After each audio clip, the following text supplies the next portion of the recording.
Bagaimana jika seorang muslim justru menyalahkan para pejuang Palestina? Bahkan ada yang mengatakan, jangan bangga bisa menghancurkan sekian ratus tank Israel, tapi dengan cara mengorbankan puluhan ribu nyawa rakyat Palestina. Ucapan ini keluar dari seorang yang bukan orang awam. Kalau orang ini hidup di masa awal revolusi kemerdekaan, pasti dia sudah menyalahkan para pejuang arek-arek Surabaya, menyalahkan para ulama yang memfatwakan resolusi jihad untuk melawan sekutu, melawan Belanda yang membonceng sekutu masuk kembali ke tanah air kita. Dia pasti akan menyalahkan para pejuang itu yang menyebabkan penderitaan dan terbunuhnya puluhan ribu rakyat Surabaya dalam pertempuran 10 November, saudara. Kalau dahulu para pemimpin bangsa kita meminta fatwa kepada ulama yang model seperti ini, pasti akan diberikan jawaban, kita tidak perlu berjihad, lebih baik kita berhijrah saja, kosongkan Pulau Jawa ini, keluar kita dari Surabaya. Lebih baik kita menjaga akidah kita, yang penting kita bisa ibadah, bisa salat, terjaga akidah kita. Sebab para pejuang-pejuang yang militan itu, mereka adalah kelompok-kelompok sesat, firqah-firqah dhallah. Mungkin itu jawaban yang mungkin keluar dari ucapan mereka kalau mereka hidup pada saat itu. Mereka ahli sesat, kelompok sesat, kuburiyun, asy'ariyah dan lain sebagainya, pemakai jimat, tidak layak untuk berjuang bersanding bersama mereka. Kalau itu yang terjadi dan pemimpin bangsa meminta fatwa kepada orang-orang seperti ini, maka hari ini kita tidak akan pernah melihat Republik Indonesia itu berdiri dengan tegak.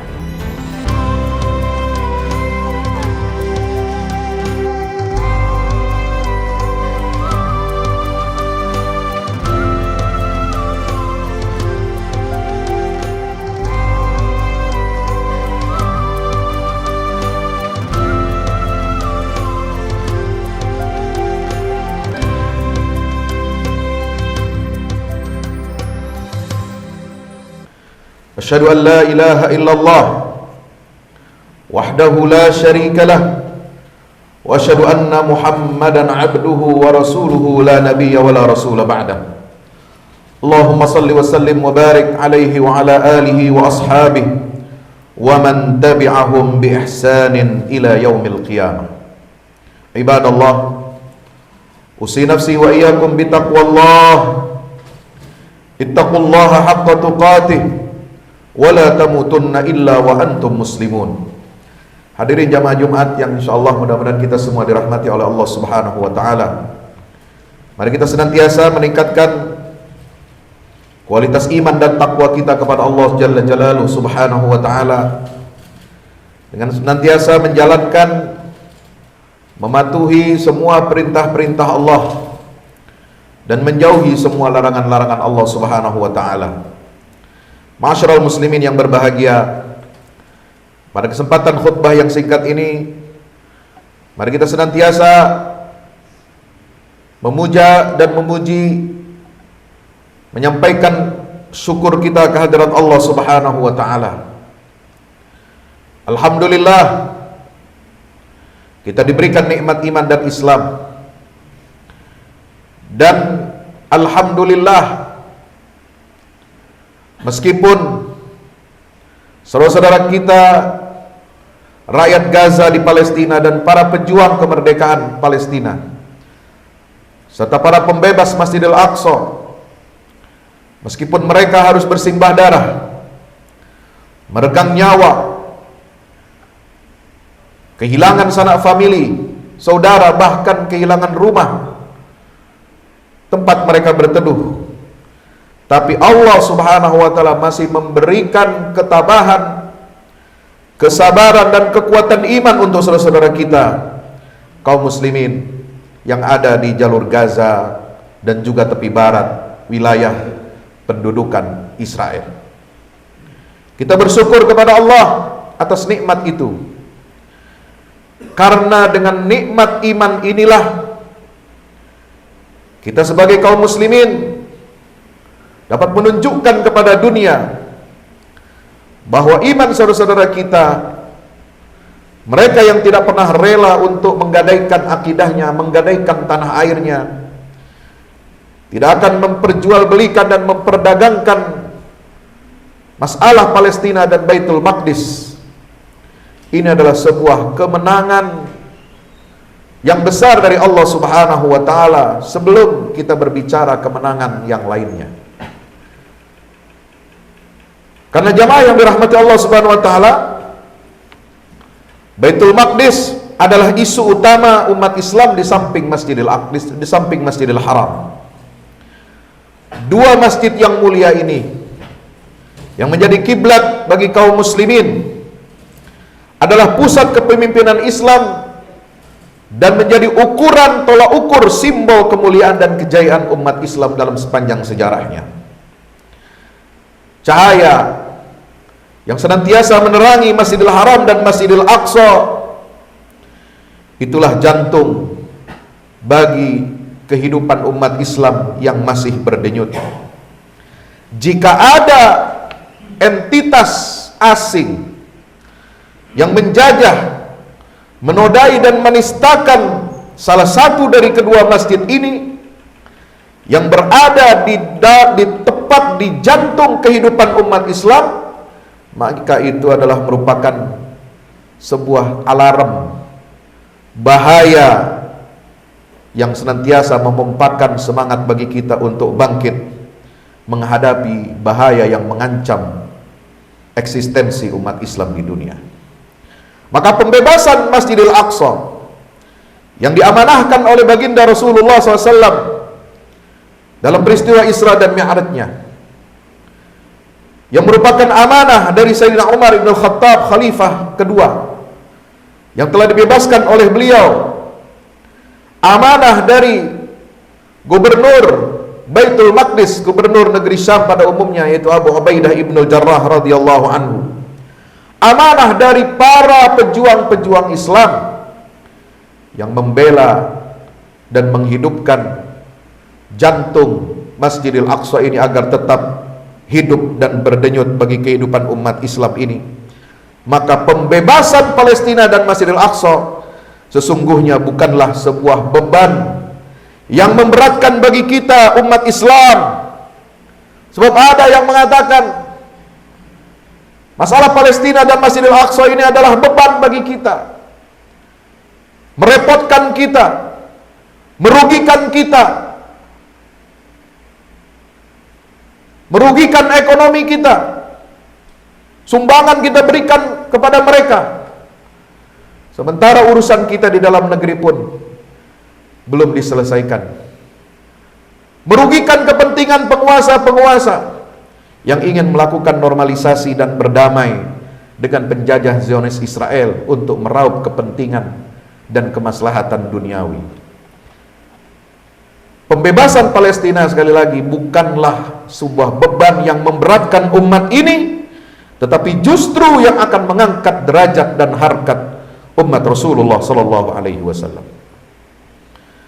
Isu Masjidil Aqsa, jamaah yang dirahmati Allah Subhanahu wa taala, lebih banyak akan memberikan kekuatan, energi kepada kita kaum muslimin ketimbang menguras kekuatan umat ini. Kenapa? Karena semua pemimpin di kalangan umat Islam dalam sejarah Islam, mereka terangkat derajatnya, harum namanya tatkala mereka mengangkat panji untuk membebaskan Masjidil Aqsa ini. Mulai dari Rasulullah sallallahu alaihi wasallam, mulai dari para sahabat-sahabat yang gugur di perang Mu'tah, mulai dari pasukan Usamah bin Zaid yang diutus oleh Rasulullah SAW untuk membebaskan Masjidil Aqsa dari penjajahan Romawi, sampai Khalifah Umar ibn Khattab yang membebaskannya dan menaklukkan Baitul Maqdis secara damai, juga Panglima Khalid ibn Walid dan Gubernur Abu Ubaidah ibn Jarrah, serta yang tidak bisa kita lupakan dalam sejarah, peran yang dimainkan oleh Sultan Salahuddin Al-Ayyubi yang mengangkat panji pembebasan Masjidil Aqsa ini sebagai isu utama umat Islam. Maka hal ini membuktikan kebenaran bagi kita untuk senantiasa tulus, untuk senantiasa loyal, untuk senantiasa menjaga sumpah setia kita di hadapan Allah Subhanahu wa taala, Karena masalah Palestina dan pembebasan Al-Aqsa inilah yang akan menjadi batu ujian bagi seluruh pemimpin di negeri-negeri kaum muslimin. Apakah mereka akan tercatat dengan tinta emas sejarah, harum namanya, atau mereka akan dicampakkan oleh sejarah dan kemudian menjadi laknat bagi sejarah itu sendiri. Maka hadirin dirahmati Allah Subhanahu wa taala, masalah Palestina ini harus menjadi poros utama perjuangan kaum muslimin dan menjadi poros bagi pertemuan atau perpisahan di antara kita. Kalau kita bersama-sama bertemu dalam visi yang sama, dalam misi yang sama, maka kita akan berjumpa dan bertemu seterusnya di jalan Allah Subhanahu wa taala. Tetapi kalau ada di antara kita saudara kita yang tidak peduli, tidak memberikan perhatian kepada masalah penjajahan yang menimpa Masjidil Aqsa, kiblat pertama umat Islam ini, berarti cukup di sini pertemuan kita, dan masing-masing akan memilih jalannya, apakah memilih jalan kemuliaan ataukah memilih jalan kehinaan. Masyarakat muslim dirahmati Allah, bagi kita seorang muslim sebagai umat Rasulullah, Al-Aqsa adalah ayat sekaligus surat di dalam Al-Quran yang tidak bisa kita hapus. Ayat yang selalu dibaca hingga yaumil qiyamah di lisan orang-orang yang beriman. Subhanalladzi asra bi'abdihi lailan minal masjidil haram ilal masjidil aqsa alladzi barakna haulahu linuriyahu min ayatina innahu was-samiul basir. Bahkan menjadi satu surat yang utuh, yaitu surat Al-Isra, yang juga nama lainnya adalah surah Bani Israel. Dia adalah bagian dari Al-Quran yang tidak bisa kita buang begitu saja. Kalau kita melupakan Masjidil Aqsa, masranya Rasulullah Sallallahu Alaihi Wasallam dan mi'rajnya Rasulullah SAW ke Sidratil Muntaha, maka berarti kita sudah mencampakkan dan membuang bagian dari Al-Quran, dan itu adalah merupakan salah satu ciri tanda kefasikan kita, kemunafikan kita, kalau tidak ingin menyebut kekufuran kita di hadapan Allah Subhanahu wa taala. Masyarakat muslimin dirahmati Allah, apa yang dialami oleh saudara kita kaum muslimin di Gaza berupa pengorbanan, penderitaan yang mereka alami, sejatinya itu adalah merupakan hadiah dari mereka untuk seluruh umat Islam. Badai Al-Aqsa yang mereka lakukan untuk menimpakan rasa takut dan memberikan pesan kepada penjajah Zionis Israel bahwa tidak ada rasa aman wahai penjajah bagi kalian di bumi kami, di bumi Palestina, di bumi Ribat, di bumi Baitul Maqdis. Itu pesan utama yang ingin mereka sampaikan kepada penjajah Israel. Maka apa yang menimpa saudara kita itu sejatinya bukanlah musibah, bukanlah sebuah kekalahan, tetapi itu adalah karunia besar dari Allah, hadiah dari rakyat Gaza kepada umat Islam, di mana peristiwa ini yang sudah hampir 50 hari menjadi kekuatan yang memberikan suplemen energi tambahan kepada umat untuk melakukan pembaharuan, untuk memotivasi dirinya, memobilisasi semua potensi-potensi umat ini untuk sebuah kebangkitan dan sebagai simbol kepahlawanan.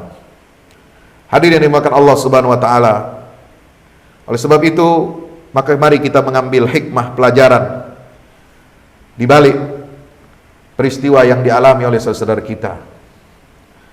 Apa pelajaran yang bisa kita ambil dari peristiwa badai Al-Aqsa ini dengan semua dampaknya, baik secara nasional di dalam tubuh Palestina maupun regional di dunia Arab dan Timur Tengah, ataupun secara internasional. Kita harus pandai membaca arah sejarah yang akan menentukan nasib umat ini ke depannya. Kita harus mengambil hikmah. Di antara hikmah yang bisa kita ambil adalah yang pertama, bahwa kekuatan iman adalah kunci kemenangan dalam setiap perjuangan. Bukan kekuatan senjata, bukan kekuatan materi, bukan kekuatan fisik, bukan kekuatan angka-angka. Berapa banyak negara-negara muslim yang memiliki kekayaan alam, sumber daya alam, memiliki kemampuan ekonomi, memiliki kemampuan militer, memiliki segalanya. Tetapi ketika mereka tidak memiliki iman, dipimpin oleh penguasa yang lemah imannya, sehingga tidak menjadikan Al-Aqsa ini sebagai sumbu poros utama perjuangan kaum muslimin, sebagaimana yang dicontohkan oleh para pemimpin terdahulu yang terdekat bagi kita, seperti Raja Faisal almarhum, yang dahulu mengobarkan semangat untuk embargo minyak, memutus pasokan minyak kepada negara-negara barat yang mendukung Israel. Kita kehilangan pemimpin-pemimpin yang beriman. Maka sudah saatnya kita bermuhasabah, berkaca bahwa ternyata yang menjadi kunci kemenangan dalam setiap perjuangan umat Islam ini adalah iman. Bukan senjata yang dimiliki, bukan petrodolar yang dimiliki, bukan harta kekayaan yang berlimpah yang akan menjamin kita untuk menang di hadapan musuh-musuh Allah, tetapi yang menjadi jaminan dan kunci kemenangan itu adalah kekuatan iman, sebagaimana ditunjukkan oleh saudara-saudara kita, para pejuang perlawanan Palestina yang bertekad untuk merebut satu tujuan, yaitu untuk membebaskan bumi Palestina dan Baitul Maqdis, di mana di situ ada Masjidil Aqsa yang sangat kita sucikan. Yang kedua, peristiwa yang terjadi yang menyedot perhatian kita, memberikan hikmah. Semua itu ternyata telah menyingkap bagaimana tatanan dunia yang buruk rupa, bagaimana tipuan-tipuan negara-negara besar bekerja dengan sangat sempurna, tetapi mereka tidak mampu menutupi tipuan-tipuan itu. Semua kedok, semua topeng berjatuhan, dan dengan vulgar tampaklah kebohongan dan kedustaan negara-negara adidaya dunia yang ternyata mereka ini cepat sekali mendukung Israel, penjajah Zionis itu, dengan logistik, dengan uang, dengan senjata, bahkan mengirimkan tentaranya, mengerahkan semua medianya, mengerahkan opini-opini dunia untuk memutarbalikkan fakta bahwa perlawanan Palestina adalah hak yang sah dari bangsa yang terjajah.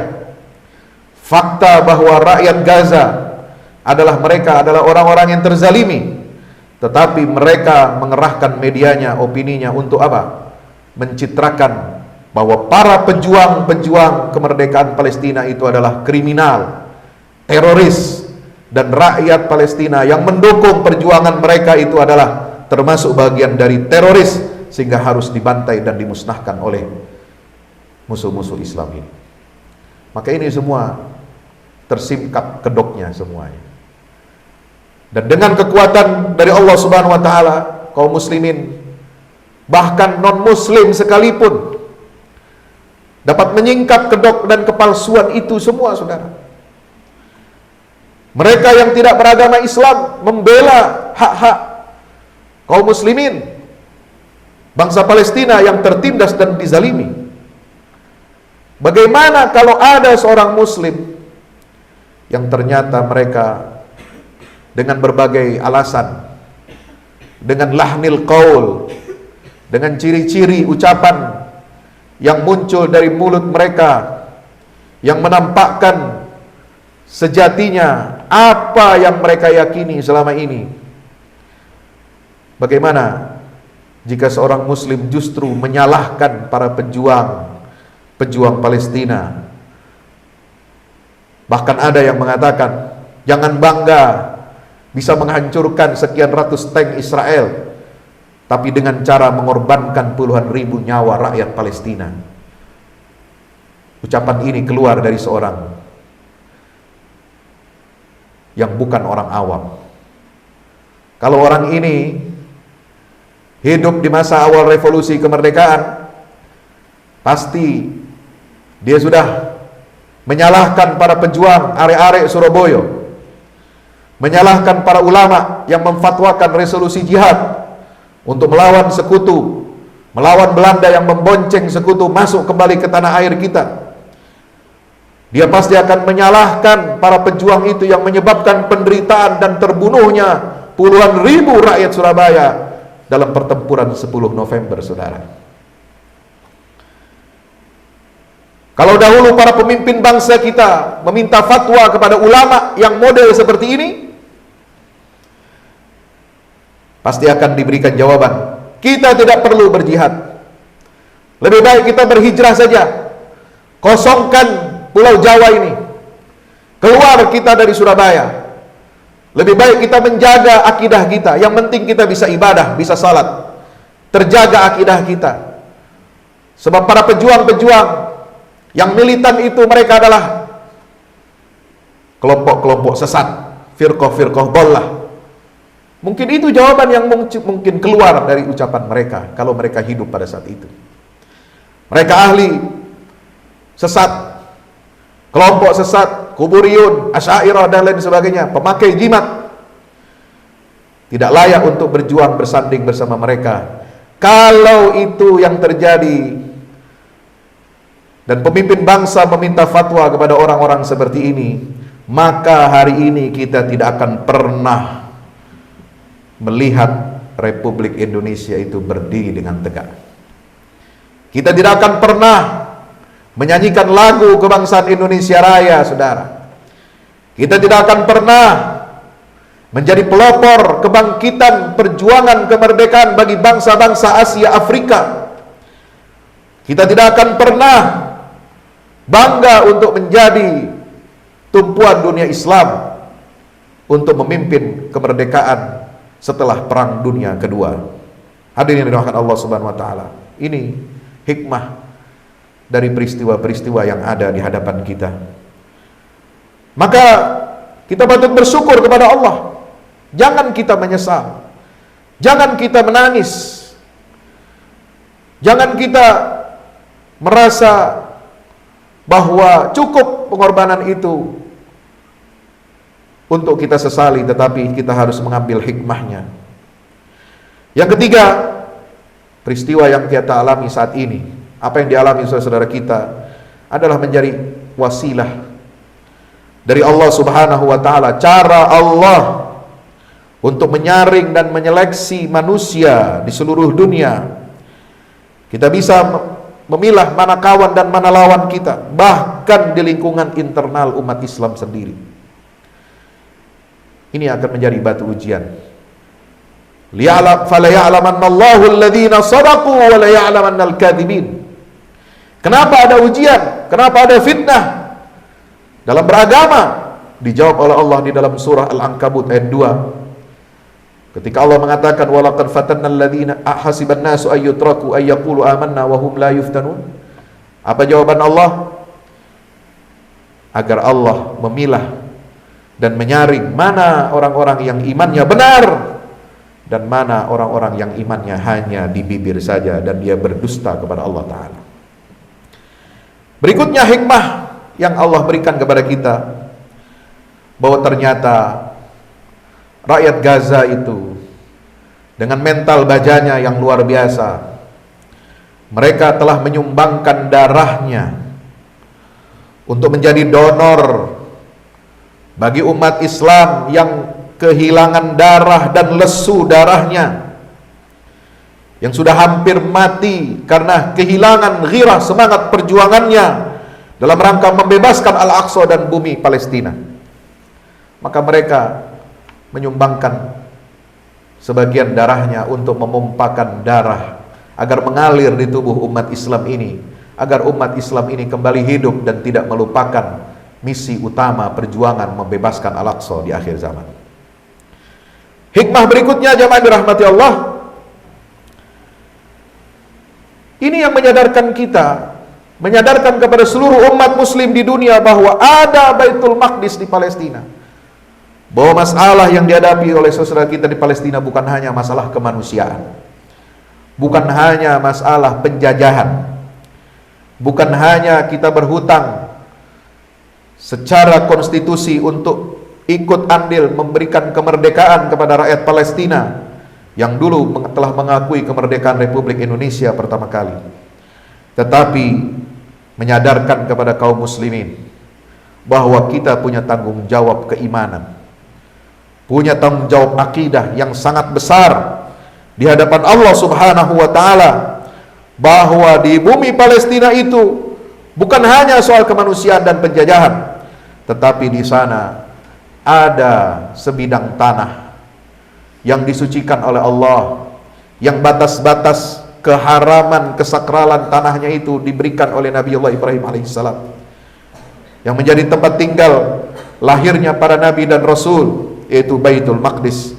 Disitulah kita akan berjumpa menghadap Allah dalam pengadilan di padang mahsyar. Dan yang terakhir, hadirin yang dimuliakan Allah Subhanahu wa taala, peristiwa yang terakhir ini memberikan pesan kepada seluruh dunia bahwa kekuatan umat Islam itu tidak bisa diremehkan lagi. Umat yang bangkit, generasi muda yang bangkit, generasi muda yang melek IT, yang menggunakan media sosialnya untuk berjuang membantu saudara-saudaranya, minimal menggentarkan musuh-musuh Allah melalui media sosialnya. Media sosial yang diciptakan oleh mereka Yahudi, teknologi smartphone yang mereka ciptakan, kita gunakan untuk menjadi senjata makan tuan bagi mereka yang telah memutarbalikkan fakta. Dan tugas kewajiban kita adalah melakukan jihad media untuk meluruskan fakta dan membuka mata dunia bahwa di situ ada masalah ketidakadilan, di situ adalah masalah penindasan, di situ ada masalah penjajahan, dan lebih dari itu kita menyatakan kepada dunia bahwa innamal mu'minuna ikhwatun, orang-orang yang beriman itu sesungguhnya adalah bersaudara. Meskipun kita jauh secara geografis dan letak dari negeri Palestina, meskipun jauh Masjidil Aqsa dari Masjidil Haram dan Masjid Nabawi yang sering diziarahi oleh umat Islam, apakah untuk berumrah ataupun berhaji, tetapi hati kita senantiasa tertambat menatap Masjidil Aqsa, merindukan Masjidil Aqsa. Dan satu saat nanti kita akan berpesan kepada generasi yang akan meneruskan perjuangan ini, kalau kami selama hidup kami tidak sanggup, belum ditakdirkan Allah untuk melihat Baitul Maqdis dalam keadaan merdeka, maka titipkanlah salam kepada generasi yang akan meneruskan perjuangan ini. Sampaikan salam itu kepada mereka, betapa rindunya hati ini kepada Masjidil Aqsa. Barakallahu li wa lakum fil Qur'anil azim, wa nafa'ani wa iyyakum bima fihi minal ayati wa dzikril hakim. Aqulu qawli hadza fastaghfiru innahu huwal ghafurur rahim. Alhamdulillahi wahda sadaqa wahdah wa nasara 'abdah wa a'azza jundahu wa hazama al-ahzaba wahdah. Asyhadu an la ilaha illallah wahdahu la syarika lah wa asyhadu anna Muhammadan abduhu wa rasuluhu la nabiyya wa la rasula ba'dah. Allahumma salli wa sallim wa barik alaihi wa ala alihi wa ashabihi wa man tabi'ahum bi ihsanin ila yaumil qiyamah. Ibadallah, ittaqullaha haqqa tuqatih, ittaqullaha haqqa tuqatih wa la tamutunna illa wa antum muslimun.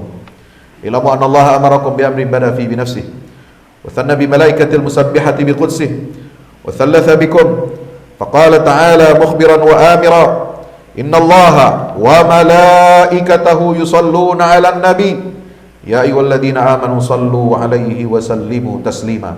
Allahumma salli ala Muhammad wa ala ali Muhammad kama sallaita ala Ibrahim wa ala ali Ibrahim innaka Hamidum Majid.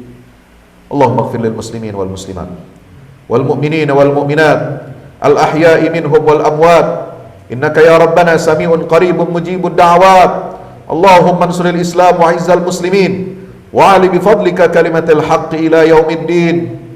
Ya Allah, ya Tuhan kami, ampunilah dosa-dosa kami, dosa-dosa keluarga kami, orang tua kami, mertua kami, anak-anak kami, murid-murid kami, jamaah kami semuanya. Ampuni dosa-dosa mereka dan kami, ya Allah. Ya Allah, mata kami yang kami gunakan untuk bermaksiat kepadamu, melihat benda-benda yang haram, melihat sesuatu yang bukan milik kami. Lisan kami yang telah berbuat maksiat, menggunjing, memfitnah, menggibah, mengeluarkan kata-kata yang tidak pantas dan kotor, bahkan mungkin menyakiti hati orang tua kami dengan lisan kami. Ya Allah, tangan kami yang banyak berbuat maksiat, yang suka memukul, yang suka menindas, yang suka menyakiti makhluk-makhluk-Mu. Ya Allah, kaki kami yang sering kami gunakan untuk bermaksiat, ampunilah dosa-dosa kami, ya Allah. Dan di hari Jumat ini kami bersimpuh di hadapan-Mu, bermunajat kepadamu, ya Allah, meskipun seluruh anggota tubuh kami ini berlumuran dengan dosa, banyak melakukan maksiat kepadamu, ya Allah.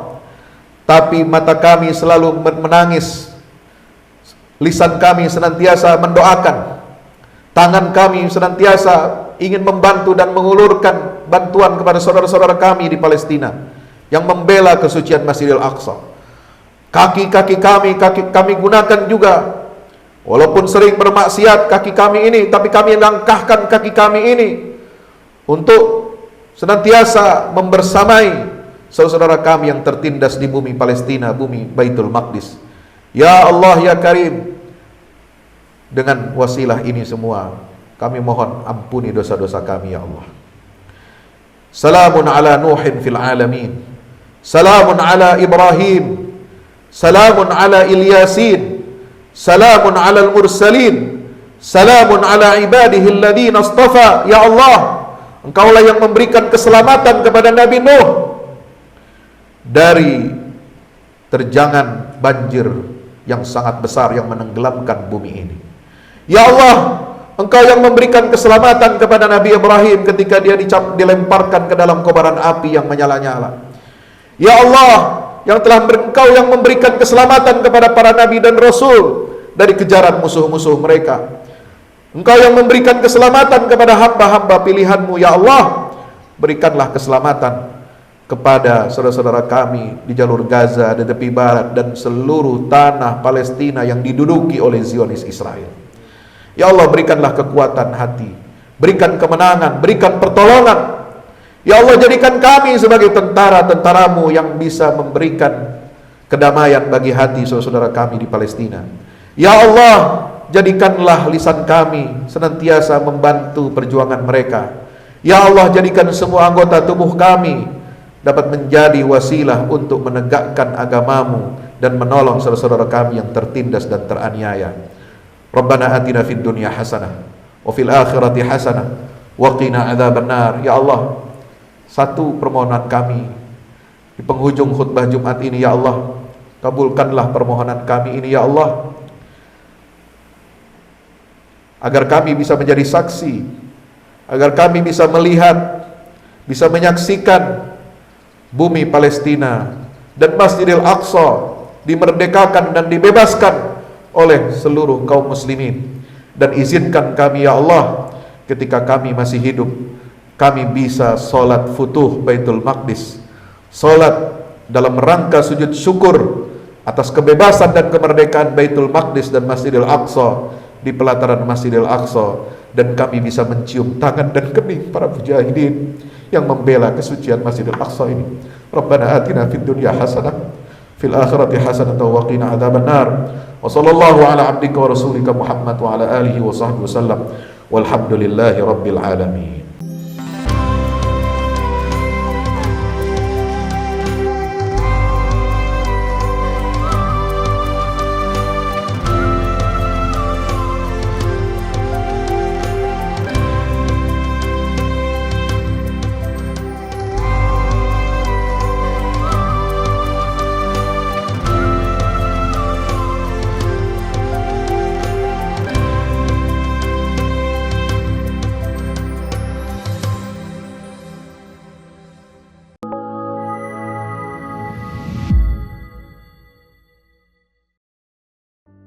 Assalamualaikum warahmatullahi wabarakatuh.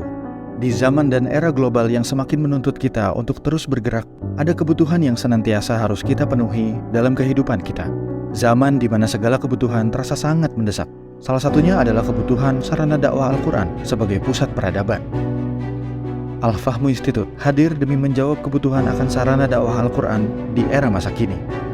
Kami melihat latar belakang yang ada untuk menjawab tuntutan seperti kebutuhan sarana dakwah Al-Quran yang meningkat di ibu kota, kebutuhan akan pusat pembibitan hafiz Al-Quran, kebutuhan pusat pengkajian Al-Quran, kebutuhan akan pusat dakwah kreatif berbasis Al-Quran, kebutuhan sarana media perekat umat Islam, ibu kota dan Indonesia, juga kebutuhan akan adanya sarana pusat kaderisasi guru tahfiz dan mufasir di ibu kota.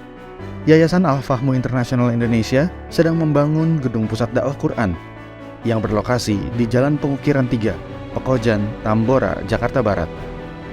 Gedung pusat dakwah Quran ini insya Allah akan menjawab tantangan dan kebutuhan akan sarana dakwah Al-Quran yang ada, seperti yang digagas oleh Direktur Al-Fahmu Institute, Kiai Haji Fahmi Salim MA, yaitu tugas peradaban kita semua adalah untuk berperan dalam menerjemahkan cetak biru peradaban, yaitu Al-Quran, dalam dunia nyata. Kami mengajak jamaah semua untuk ikut dalam perdagangan yang tidak merugi ini, sebagaimana yang disampaikan dalam Al-Quran Surat Fatir ayat 29-30, yang artinya, sesungguhnya orang-orang yang selalu membaca kitab Allah dan mendirikan sholat, dan menafkahkan sebahagian dari rezeki yang kami anugerahkan kepada mereka, dengan diam-diam atau terang-terangan, mereka itu mengharapkan perniagaan yang tidak akan merugi, agar Allah menyempurnakan kepada mereka pahala mereka, dan menambah kepada mereka dari karunia-Nya. Sesungguhnya Allah Maha Pengampun lagi Maha Mensyukuri. Gedung Pusat Dakwah Quran Al-Fahmu Institute terdiri dari 4 lantai, di mana di lantai 1 terdapat Masjid Quran Mulia, dan di setiap lantainya insya Allah diperuntukkan demi berlangsungnya tugas mulia dalam perjuangan dakwah Al-Quran.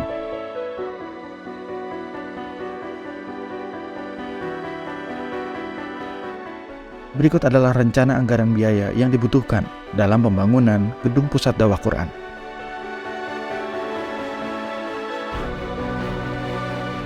Dalam kesempatan yang mulia ini, kami mengajak jamaah semua untuk ikut dalam gerakan sedekah Lailatul Qadar di setiap malam ganjil di bulan Ramadan. Salurkan melalui nomor rekening berikut ini.